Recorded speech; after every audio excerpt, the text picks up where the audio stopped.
listen, first of all, I apologise to the fans that travelled, the owner who wanted to try and get an FA Cup run, the history of the club, all that kind of stuff. You know, we've ended up on a tough night going out in a really poor fashion. You know, if you lose 3-2 and you've had a go, you're 10 men for most of the game. You know, you might take a bit of pride and a little bit of something from that. Not that anyone wants to lose, but you know, the last sort of 15 minutes we've just rolled over. And I think the story of both ties was their two centre forwards beat us up, and they beat us up in the first game, and they beat us up again today. Crosses in the box, hold up play. You know, our first 2 goals we concede after a great start.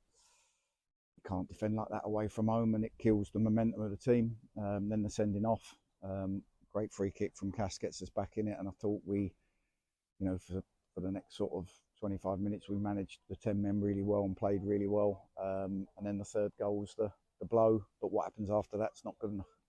You made 6 changes tonight. 5 of those were the subs that came on Saturday. What was your thinking behind that? We wanted to try and hit them with pace. You know, with Waldy and Josh. You know, we wanted to try and get on the outside of their centre halves. We worked hard on it yesterday. We tried a different way of marking from set pieces, which worked up until the last 15 minutes.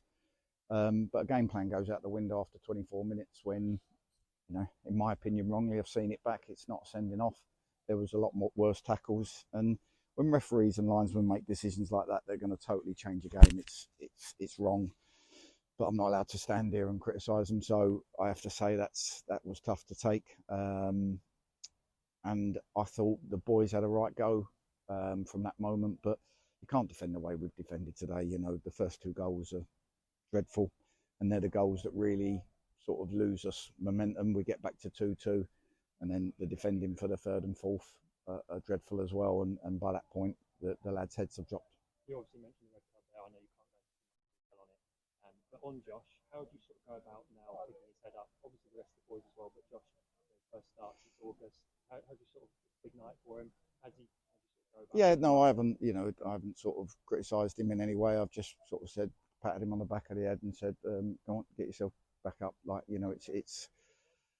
I don't blame Josh for it. I blame the referee. I can't. But that one's gone now. You know, and I don't want to lose. I wanted to come here and try and win. We tried to be on the front foot, brave with a front 3 with pace on the flanks.